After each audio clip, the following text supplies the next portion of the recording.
अस्सलाम फ्रेंड। तो आज की वीडियो हमारा जनाब इसमें टॉपिक है lighting fixture, industrial lighting fixture.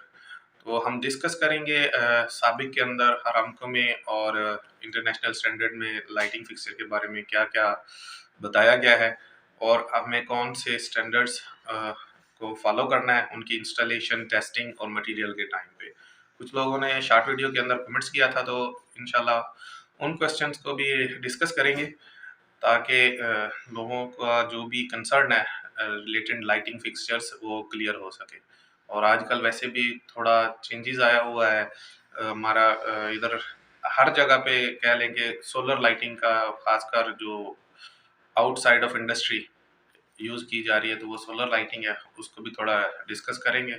लेकिन उसके लिए एक अलग वीडियो इंशाल्लाह बनाएंगे क्योंकि वो एक कंप्लीट अलग टॉपिक है। तो ठीक है फ्रेंड्स, डिस्कस करते हैं। बिस्मिल्लाहिर्रहमानिर्रहीम।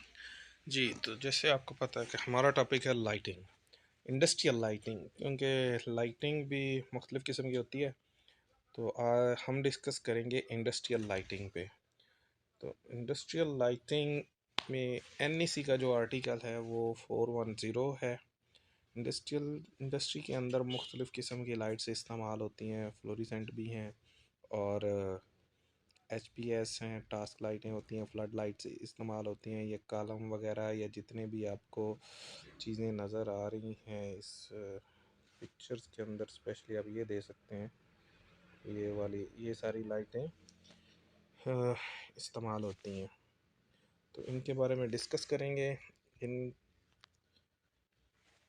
इसकी जी वही इंस्पेक्शंस क्या क्या हो सकती हैं। तो सबसे पहले मटेरियल रिसीविंग इंस्पेक्शन।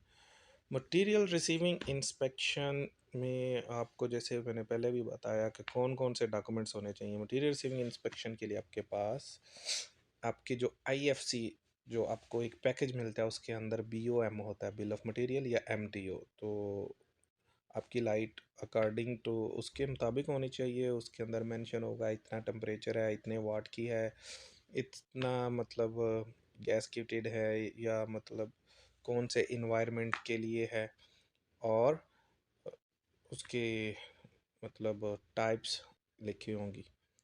तो वो कंपेयर करना है, PO को देखना है, डिलीवरी नोट को देखना है। ये डॉक्यूमेंट्स हम ऑलरेडी एक वीडियो के अंदर बना चुके हैं, शायद वीडियो नंबर 3 है या 2 है। आप उसको देखेंगे तो आपको पता चलेगा। अगर फिर भी आपको समझ नहीं आ रही तो मटेरियल रिसीविंग का एक मैं अलग से वीडियो इंशाल्लाह बनाऊंगा, अगर किसी भाई को समझ नहीं आई तो उसमें फिर डिटेल से बात कर लेंगे। सेकंड, मटेरियल रिसीविंग होने के बाद आपको प्रिजर्व कैसे करना है। प्रिजर्वेशन, हैंडलिंग, स्टोरेज, मतलब आपने लाइट को किस जगह पे प्रिजर्वेशन करनी है, उसकी हैंडलिंग कैसे करनी है, स्टोर कहाँ पे करना है। तीसरा, आपके उसके बाद ज़ाहिर है कि आपने इसको इंस्टॉल करना है, तो हम इंस्टॉलेशन के बारे में डिस्कस करेंगे, और लास्ट पे इसकी टेस्टिंग क्या है। तो मटेरियल रिसीविंग तो हो गया। इसका मटेरियल मतलब वही है, लाइट्स हैं या लाइटिंग पोल हैं, मतलब जिस पे हम इंस्टॉल करते हैं।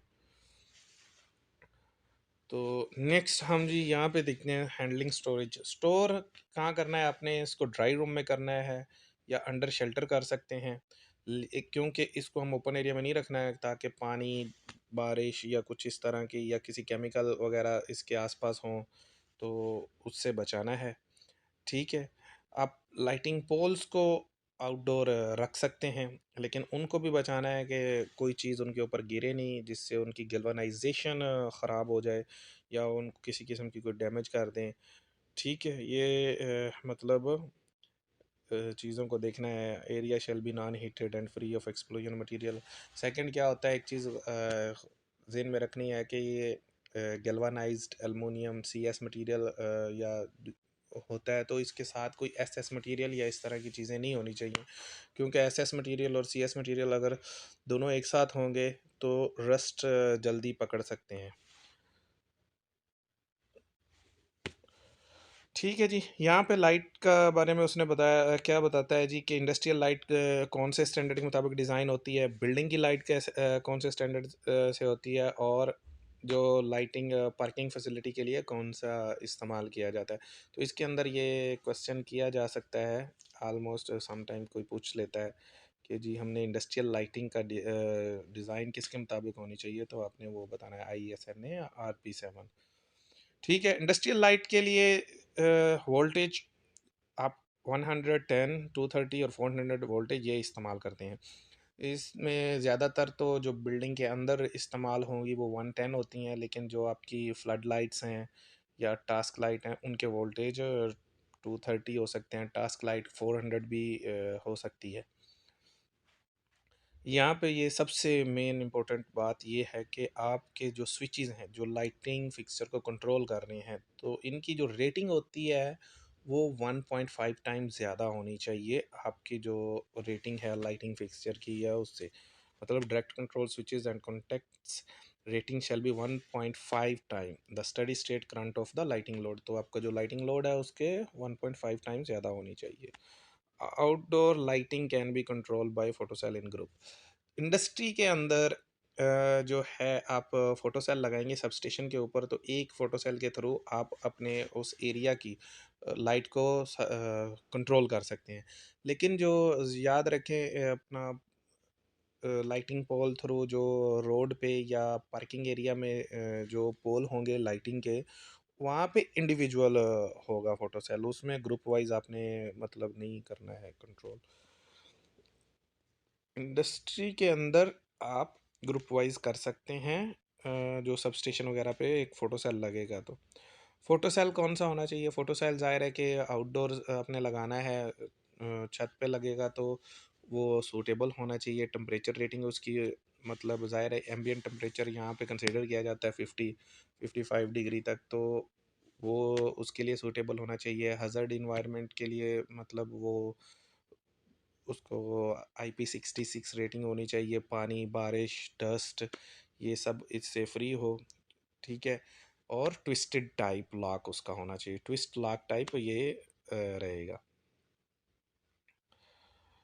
इसमें जी अभी जैसे हमने पहली पिक्चर में देखा है कि स्टील टावर, यहाँ पे ये जो आप देख रहे हैं लाइटिंग, इसमें ये देखें ये जैसे लाइट लगाई गई है तो उसके नीचे उसने जनाब ये प्लेटफार्म बनाए हुए हैं। ये प्लेटफार्म वो क्या कहता है कि 1.5 मीटर असेस होनी चाहिए लाइटिंग से। लाइट मतलब कौन सी कि जो आपकी सपोज ये लाइट लगी हुई है, इसका ये बल्ब है, तो आप यहाँ से कंसीडर करेंगे प्लेटफार्म को, ये 1.5 होना चाहिए बल्ब के नीचे से, यानी कि जो लुमिनर होगा उसके नीचे से, ना कि यहाँ से। आप यहाँ से ये 1.5 मीटर के आसपास आपको, आसपास नहीं मतलब 1.5 मीटर इसका प्लेटफार्म असेस यहाँ तक होनी चाहिए, ताकि उसको इन फ्यूचर कुछ भी इंस्टॉलेशन है या जो भी उसको चेंज करना होता है लुमिनर को या कोई प्रॉब्लम आती है तो ये हर जगह किसी भी कॉलम वेसल जहाँ पे भी लाइटिंग फिक्सचर लगेगी 1.5 मीटर पे उसकी असेस होनी चाहिए। Pole used in process area shall be hard dip galvanize steel. ठीक है जी, तो ये गैल्वानाइज स्टील होने चाहिए। आप इस पिक्चर में जैसे देख रहे हैं ये पोल है, ये गैल्वानाइज्ड स्टील इस टाइप के पोल होंगे। Pole outside process area shall be hard dip galvanized steel or seamless aluminium alloy, तो ये मटेरियल हम यूज़ कर सकते हैं। लाइटिंग पोल में क्या बता रहा है जी कि जो कनेक्शन पॉइंट है, ठीक है, कंपार्टमेंट है, जैसे लाइटिंग पोल के अंदर ये आपका कनेक्शन पॉइंट हो सकते हैं, इसके अंदर केबल इन जाएगी आउट भी होगी, जो भी मतलब आपका है, तो ये इस पॉइंट पे आपकी लगेगी। ये पॉइंट वो क्या कहता है कि ये ग्राउंड लेवल से आपका कंपार्टमेंट 150 mm ऊपर ज़रूर होना चाहिए और मैक्सिमम 900, यानी कि 150 to 900 बिटवीन आपका ये कंपार्टमेंट लगना चाहिए। इससे ज़्यादा ऊपर नहीं जाना और इससे ज़्यादा नीचे भी नहीं आना है। ठीक है, ये क्वेश्चन काफ़ी दफ़ा पूछा गया है। Lighting pole shall install 5 metre away from road where speed limit is 50 kilometre to 65 kilometre per hour. ठीक है जी। Luminaire shall be mark traceability, ठीक है, थर्ड पार्टी और एरिया क्लासिफाइड सूटेबल। इसमें वो जी ये जब मटीरियल रिसीविंग इंस्पेक्शन करेंगे तो इसमें आपने ये गौर करना है कि आपका इवन लाइटिंग फिक्सचर हो वो, और इवन के लुमिनार यानी कि जो ब्लास्ट या बल्ब आपको मिलेगा तो उसके ऊपर भी ट्रेसबिलिटी पूरी होनी चाहिए। ट्रेसबिलिटी से मुराद कि उसके ऊपर स्टिकर, जैसे लाइटिंग फिक्सर है तो उसके ऊपर टैग या स्टिकर होगा, इसका मैन्युफैक्चर कौन है, थर्ड पार्टी ये टेस्टेड होनी चाहिए आपकी लाइट, ठीक है, इसके कितने वाट हैं, कितने एम्पेयर हैं, कितने वोल्टेज हैं, और इसका मैन्युफैक्चर कौन है, ये होती है ट्रेसेबिलिटी। इसी तरह ब्लास्ट के ऊपर भी, बल्ब के ऊपर भी, ये कितने वाट का है, ये कौन सी कंपनी का है, ये होना चाहिए। तो इसके मतलब कुछ थर्ड पार्टी हैं स्टैंडर्ड्स के अंदर नाम दिए हुए हैं, CSA है, UL है, इस तरह की हैं वो, मतलब ये सारी लिस्टेड होनी, थर्ड पार्टी अप्रूव होनी चाहिए। ठीक है जी, वो क्या क्या आगे क्या है जी, HPS, high pressure sodium can be use classified area where LED is not supported. तो आजकल आप देख रहे हैं कि ज़्यादातर प्लांट्स के अंदर पहले तो नहीं, 1-2 साल पहले तो ये शायद इतना नहीं ज़्यादा था, आजकल ज़्यादातर LED लाइट्स का इस्तेमाल हो रहा है। तो पहले HPS ही ज़्यादा इस्तेमाल होती थी, तो अभी उन्होंने इसका निकाला है जी, इसके बदले में हम LED लगा सकते हैं। ठीक है, अब जहाँ पे वो कह रहा है जी LED नहीं है, तो वहाँ पे कौन सी लगाएंगे, HPS, high pressure sodium light. ठीक है, ये मरकरी वेपर मेटल क्लेड, ये इस तरह की लाइट्स हम प्लांट के अंदर, इंडस्ट्रियल फैसिलिटी के अंदर जी, आरामको या साबिक आपको अलाउ नहीं करता, ये यूज़ नहीं करनी है। बैटरी रूम के अंदर कौन सी लाइट इस्तेमाल होगी, बैटरी रूम के अंदर, क्योंकि बैटरीज के अंदर लिक्विड होता है क्या, ठीक है, तो उसमें क्योंकि उसकी वजह से वो जब बैटरी वर्किंग कंडीशन में होती हैं तो वेपर्स पैदा होते हैं, वो गैस वगैरह आप कह सकते हैं, तो उसमें क्या है कि बैटरी रूम के अंदर आपकी जो लाइट होगी वो गैसकेटेड, ठीक है, इनक्लोज्ड टाइप, यानी कि उसके ऊपर कवर होगा वो और गैसकेटेड होनी चाहिए, ताकि लाइट के अंदर किसी किस्म का कोई स्पार्क होता है तो वो मतलब उसी के अंदर हो, बाहर नहीं आना चाहिए, उससे कहीं ऐसा ना हो कुछ ब्लास्ट वगैरह या इस तरह का कोई ख़तरा हो। तो बैटरी रूम के अंदर जो लाइट होगी फ्लोरिसेंट ज़्यादातर इस्तेमाल होती हैं, और इनक्लोज्ड और गैसकेटेड, वेपर टाइट और क्रोजन रेजिस्टेंस होनी चाहिए। ठीक है जी। LED की लाइफ यहाँ पे बताई हुई है जी कि LED की लाइफ जो है 15 वाट से ज़्यादा है तो 50,000 होने चाहिए आवर्स उसकी लाइफ जो है, और 25,000 एक्सेप्टेड है जी अगर वो 15 वाट या इससे कम है तो।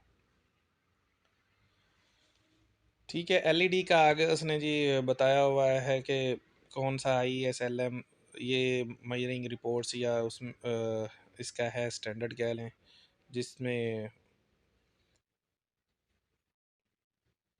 दिया जाता है, इसमें इसका टेम्परेचर रेटिंग ये सब इस स्टैंडर्ड के मुताबिक इनको डिज़ाइन किया जाता है।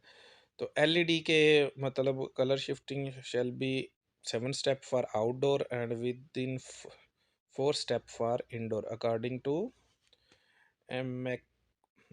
मैकडेम ellipse for life of the luminaires. ये भी आपकी लुमिनस जितनी है थर्ड पार्टी अप्रूव होनी चाहिए, इनकी जनाब LED की जो डिज़ाइन है, अपना टेम्परेचर वो -10 to 50 डिग्री प्लस होना चाहिए, और ह्यूमिडिटी 85% में इसको काम करना चाहिए। इसके हार्मोनिक करंट आपको पता होगा कि एक करंट, जैसे एक सेकेंड, ये आपकी AC की वेव इस तरह अगर बनती है तो करंट की फ़्लो इस तरह काम करेगी। ये ऊपर ये जो मतलब ये चीज़ जो है ये हार्मोनिक है, ये यानी कि करंट आपका ज़ाया हो रहा है, तो ये डिस्टॉर्शन कितनी है, 20% से ज़्यादा एक्सीड नहीं होनी चाहिए। ये लिखे हुए हैं जी, थर्ड पार्टी जो अप्रूव्ड हैं, UL, FM, CSA, ठीक है, इनसे इन लैब से ये सर्टिफाइड होनी चाहिए।